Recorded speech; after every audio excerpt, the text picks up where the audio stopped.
Salam. Perkenalkan, saya Ginanjar Hambali, guru SMA Negeri 7 Pandeglang, peserta program Guru Penggerak Angkatan 9.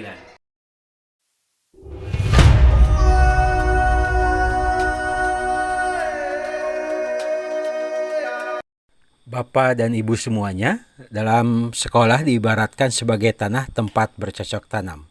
Sehingga guru harus mengusahakan sekolah jadi lingkungan yang menyenangkan, menjaga, dan melindungi murid dari hal-hal yang tidak baik, sehingga karakter murid tumbuh dengan baik. Sebagai contoh, murid yang tadinya malas menjadi semangat, bukan kebalikannya. Murid akan mampu menerima dan menyerap suatu pembelajaran bila di lingkungan di sekelilingnya terasa aman dan nyaman. Selama seseorang merasakan tekanan-tekanan dari lingkungannya, maka proses pembelajaran akan sulit terjadi.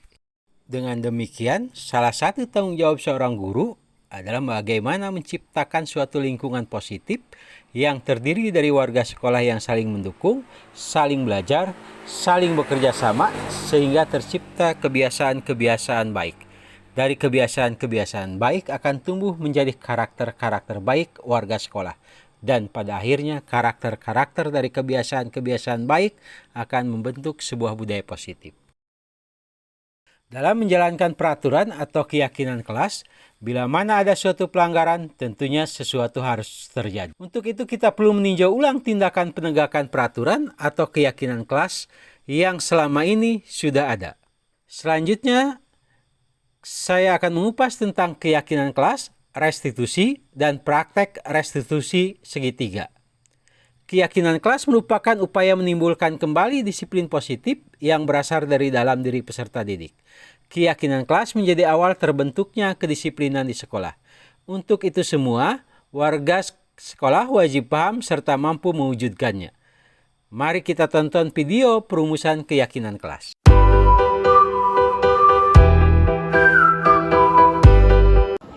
Assalamualaikum warahmatullahi wabarakatuh. Waalaikumsalam warahmatullahi wabarakatuh. Jika merancang keyakinan kelas, terlebih dahulu sebagai guru saya menerangkan arti sesungguhnya tentang peraturan-peraturan yang dibuat dan nilai-nilai kebajikan di balik peraturan tersebut. Apa tujuan utamanya?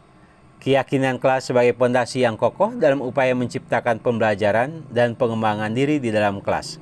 Saya mengajak peserta didik untuk bersama-sama merancang keyakinan yang akan membawa proses pembelajaran yang menyenangkan dan bermakna. Dengan memahami apa yang ingin dicapai, kita dapat mengarahkan upaya secara kolektif menuju hasil yang diinginkan. Setiap siswa memiliki peran penting dalam proses ini, dan setiap suara akan didengar dan dihargai. Dengan merancang keyakinan kelas secara bersama-sama, kita akan menciptakan lingkungan belajar yang menginspirasi, memotivasi, dan mempersiapkan kita untuk menghadapi tantangan masa depan. Mari kita bergandengan tangan dan bersama-sama menggapai mimpi-mimpi kita. Karena di dalam kelas ini setiap impian adalah mungkin untuk direalisasikan. Seperti saya pelajari dari modul pendidikan guru penggerak, bahwa pembentukan keyakinan kelas terdapat beberapa hal yang perlu diperhatikan. Keyakinan kelas bersifat lebih abstrak daripada peraturan yang lebih rinci dan konkret. Keyakinan kelas berupa pernyataan-pernyataan universal. Keyakinan kelas senantiasa dibuat dalam bentuk positif.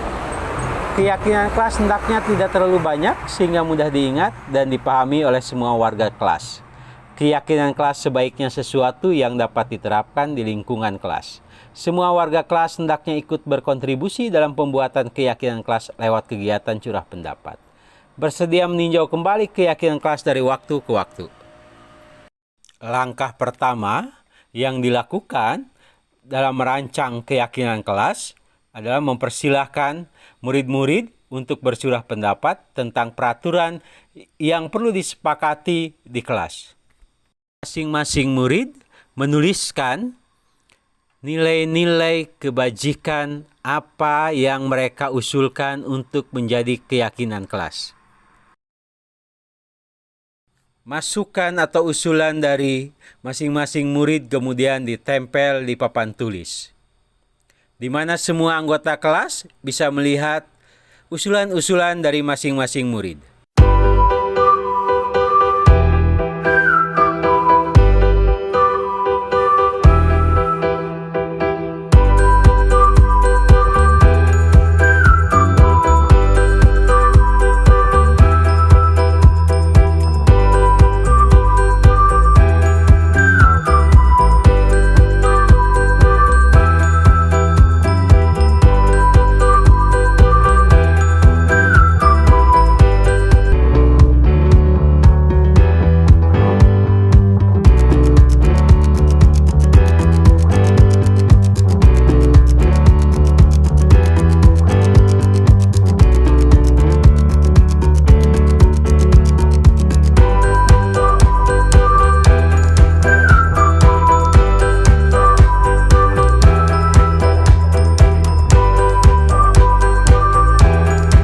Langkah selanjutnya, menyusun keyakinan kelas sesuai prosedur pembentukan keyakinan kelas.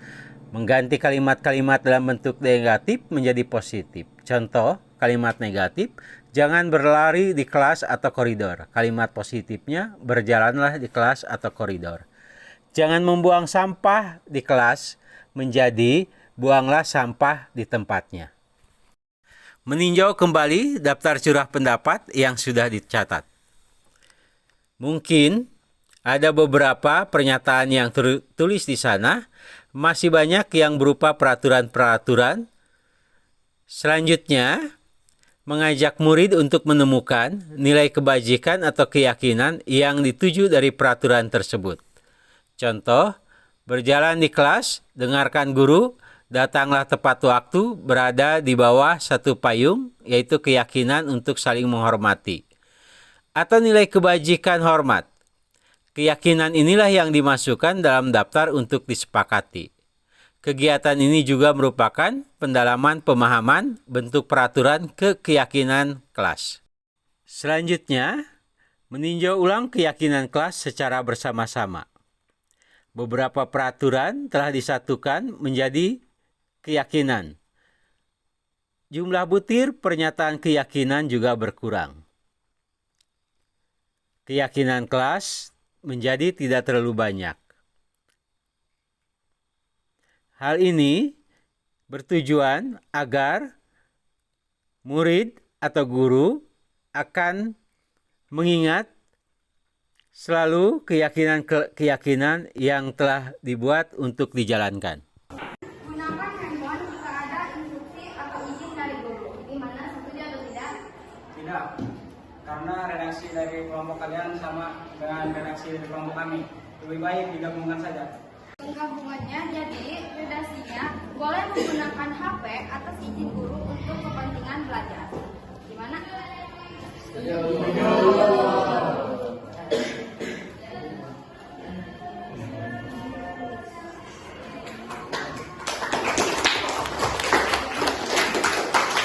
Dari kelompok kedisiplinan, kami menyimpulkan peraturan di kelas diantaranya mengerjakan tugas tepat waktu. Gimana, setuju?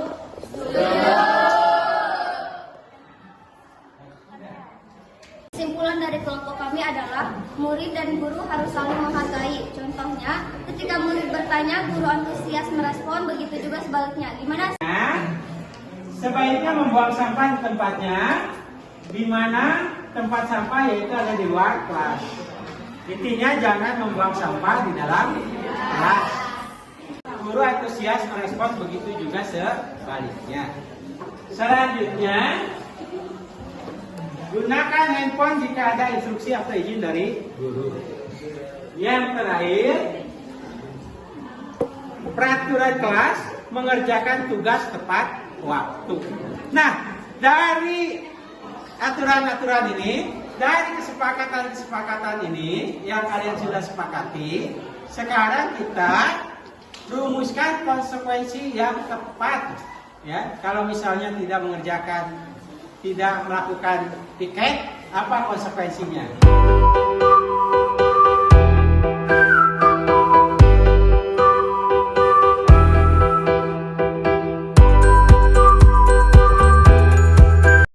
Sudah selesai merumuskan konsekuensinya? Nah, silakan kalian merepresentasikan konsekuensi bila kita melanggar aturan. Jadi kesepakatannya adalah mengerjakan piket sesuai jadwal yang dikerjakan. Konsekuensinya bila tidak mengerjakan piket di hari yang dijadwalkan, maka harus dikerjakan di hari yang sama atau di hari berikutnya. Bagaimana? Kelas selesai dibuat, maka perwakilan kelas membacakan ulang keyakinan kelas yang telah dibuat. Murid-murid dan guru kemudian menyetujui keyakinan kelas yang telah dibuat. Keyakinan kelas kemudian ditempel di dinding agar mudah dilihat oleh warga kelas.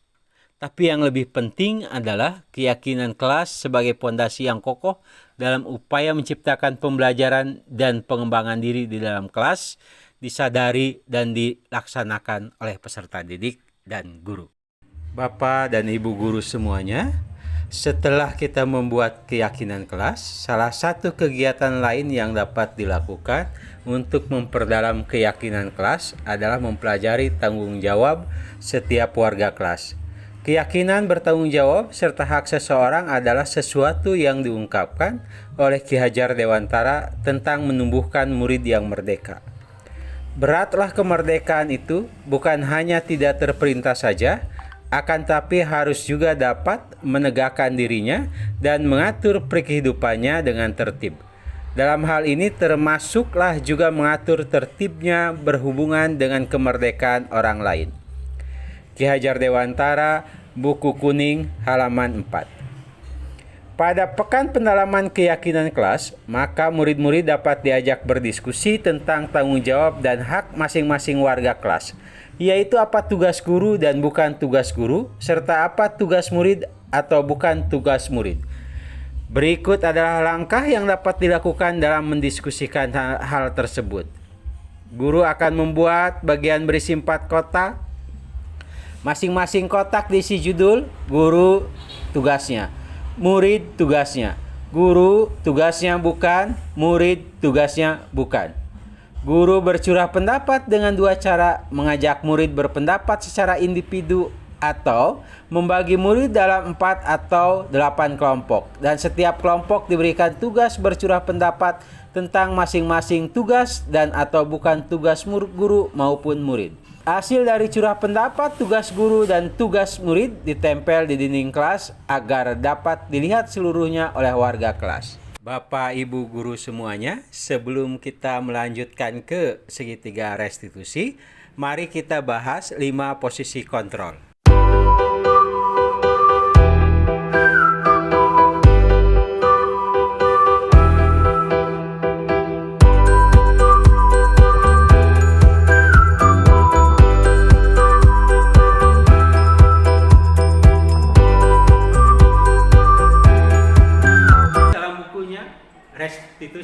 Restructuring School Discipline mengemukakan bahwa guru perlu meninjau kembali penerapan disiplin dalam ruang-ruang kelas mereka selama ini.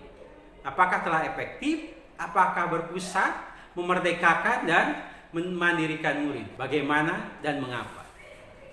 Melalui serangkaian riset dan berdasarkan pada teori kontrol, dosen berkesimpulan ada 5 posisi kontrol yang diterapkan seorang guru. Kelima posisi kontrol tersebut adalah penghukum, pembuat rasa bersalah, teman, pemantau, dan manajer.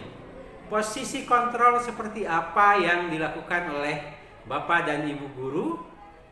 Selama ini posisi kontrol lebih ke manajer, pemantau, teman, pembuat rasa bersalah, atau penghukum. Semuanya tentu punya konsekuensi tersendiri. Selanjutnya kita akan membahas restitusi.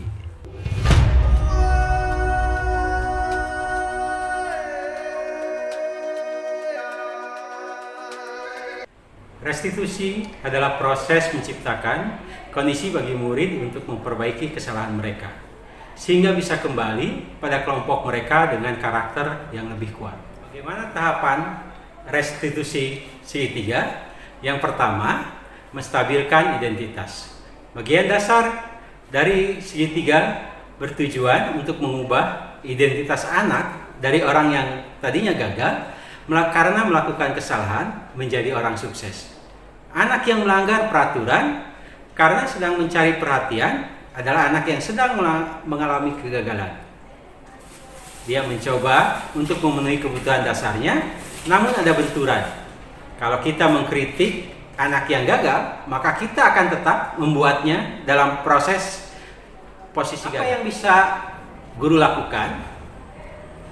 Meyakinkan si anak dengan cara mengatakan kalimat-kalimat yang bernada manusia yang sempurna. Bapak juga pernah melakukan kesalahan seperti itu. Kita bisa menyelesaikan permasalahan ini. Bapak tidak tertarik mencari siapa yang salah, tapi Bapak ingin mencari solusi dari permasalahan ini. Kamu berhak merasa begitu. Itu adalah beberapa kalimat untuk meyakinkan si anak bagaimana dia merubah diri dari yang tadinya dianggap gagal menjadi berusaha untuk memperbaiki. Sisi yang kedua, validasi tindakan yang salah. Setiap tindakan yang kita lakukan dengan suatu tujuan, yaitu untuk memenuhi kebutuhan dasar. Begitu juga tindakan yang dilakukan oleh seorang anak. Kalau kita memahami kebutuhan dasar, apa yang mendasari sebuah tindakan, kita akan bisa menemukan cara-cara paling efektif untuk memenuhi kebutuhan tersebut. Menurut teori kontrol, semua tindakan manusia, baik atau buruk, pasti memiliki maksud atau tujuan tertentu. Seorang guru yang memahami teori kontrol pasti akan mengubah pandangannya dari teori stimulus respon ke cara berpikir proaktif yang mengenali tujuan dari setiap tindakan. Beberapa pertanyaan yang bisa Bapak dan Ibu lakukan terhadap seorang anak pada sisi validasi tindakan adalah, kamu pasti punya alasan mengapa melakukan hal itu. Kamu patut bangga pada dirimu sendiri karena kamu telah melindungi sesuatu yang penting buatmu.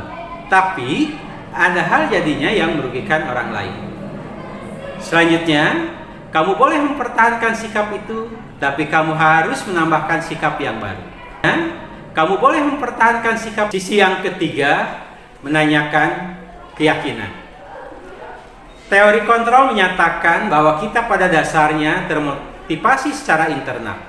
Ketika identitas sukses telah tercapai, langkah 1, dan tingkah laku yang salah telah divalidasi oleh langkah kedua, maka anak akan siap untuk dihubungkan dengan nilai-nilai yang dia percaya dan berpindah menjadi orang yang dia inginkan.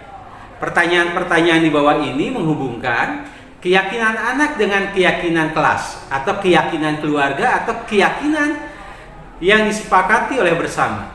Pertanyaannya yang bisa kita ajukan, apa keyakinan kelas yang kita percayai? Apa keyakinan kelas yang belum kamu tunjukkan?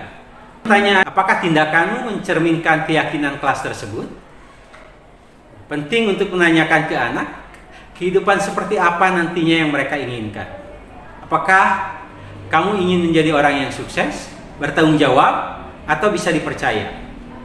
Kebanyakan anak akan mengatakan, iya, tapi mereka tidak tahu bagaimana cara menjadi orang seperti itu. Guru dapat membantu dengan bertanya, seperti apa jika mereka menjadi orang seperti itu? Ketika anak sudah mendapat gambaran yang jelas tentang orang seperti apa yang mereka inginkan, guru dapat membantu anak-anak tetap fokus pada gambaran tersebut. Bagaimana saya mempraktekkan restitusi segitiga? Ternyata sebenarnya restitusi segitiga ini sudah dipraktekkan oleh guru-guru Bapak dan Ibu BP. Saya hanya mencontoh saja. Nah, ini videonya yang bisa kita lihat dari restitusi segitiga dengan kasus anak memarahi anak, bagaimana kita menyelesaikannya. Amel, Bapak mendapat laporan bahwa kamu bertengkar dengan Dewi. Ini persoalannya apa? Sampai kamu bisa semarah itu sama Dewi? Dia sering tidak piket, Pak. Jadi kami berempat yang terus harus piket. Oh gitu, pasti kalian merasa kesal dan marah ya sama Dewi. Bapak juga suka marah dan kesal kalau melihat teman tidak mau bergotong royong. Apalagi ini sudah menjadi kewajiban bersama untuk piket dan membersihkan kelas. Ya Pak, saya sangat kesal. Kemudian pada saat itu kamu melakukan apa? Ketika Dewi datang, saya langsung memarahi dan membentak-bentaknya. Oh begitu, kamu membentak-bentak Dewi di depan teman-teman. Tentu saja ketika kamu melakukan itu ada alasannya ya. Ya Pak, supaya dia sadar dan mau piket, masa kami terus bentak? Memang Dewi sudah berapa kali tidak melaksanakan piket? Sudah 2 kali Pak. Sudah 2 kali. Untung kamu hanya memarahinya ya. Ya Pak, untuk teman-teman yang lain tidak ikut memarahinya juga. Mungkin mereka kasihan melihat wajah Dewi yang terus menurun. Tapi kamu tidak bertindak lebih jauh dan atau mengajak teman-teman kamu untuk memarahi Dewi. Ya Pak, enggak. Nah, mari kita coba lagi melihat kembali tindakan kamu memarahi Dewi di depan teman-teman. Tindakan kamu itu kira-kira sesuai dengan keyakinan kelas atau prinsip kamu tidak? Enggak lah Pak, saya juga capek dan merasa salah. Jadi kira-kira keyakinan atau prinsip yang mana yang kurang sesuai dengan apa yang kamu lakukan? Ya, saya sebenarnya sangat menghargai orang lain. Mungkin pada saat itu saya sedang emosi, jadi tidak menunjukkan sikap itu. Kamu meyakini tidak bahwa menghargai itu penting buat kamu? Yakin loh Pak? Iya setuju, kita harus saling menghargai. Namun ada sesuatu keyakinan yang harus kita patuhi walaupun kita sedang marah. Ya, saya mungkin harus lebih sabar kita menghadapi teman-teman yang membuat saya marah. Mengambil waktu jeda untuk berpikir melakukan tindakan selanjutnya. Bagus sekali apa yang akan kamu lakukan. Nah, selain itu juga memarahi murid yang lain tentu saja bukan tugas murid ya. Apapun alasannya, kamu harus mendiskusikan dengan teman-teman di kelas mengapa Dewi tidak mau melakukan piket sampai 2 kali. Kamu bersedia memperbaiki masalah ini? Ya, bersedia Pak. Kalau kamu mau memperbaiki masalah ini, kira-kira kamu akan menjadi orang seperti apa? Ya, saya akan menjadi orang yang lebih menghargai orang lain di dalam kelas marah. Menurut kamu bagaimana rasanya menjadi orang yang menghargai teman, tidak cepat marah, dan mampu menahan emosi? Yang nyamanlah bangga menjadi orang yang sabar, tidak cepat marah, dan tidak memiliki masalah dengan teman-teman. Baiklah kalau begitu, yuk kita perbaiki masalahnya supaya teman-teman di kelas bisa mengerjakan piket, Dewi juga bisa mengerjakan piket dengan rutin. Ya, siapa?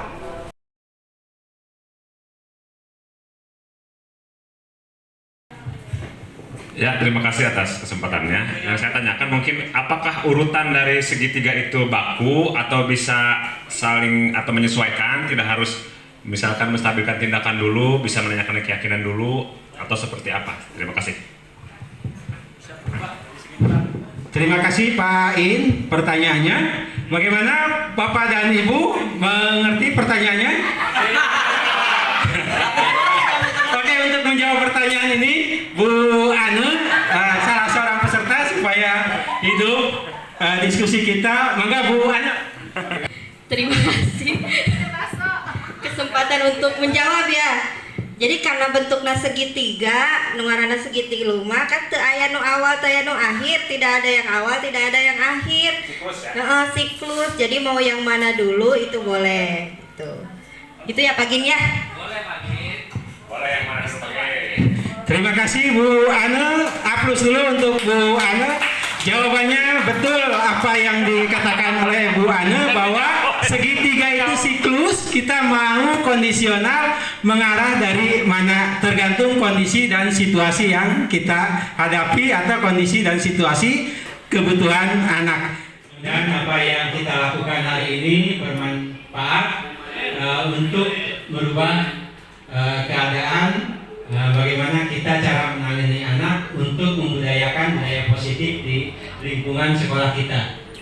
Demikian, terima kasih. Wassalamualaikum warahmatullahi wabarakatuh.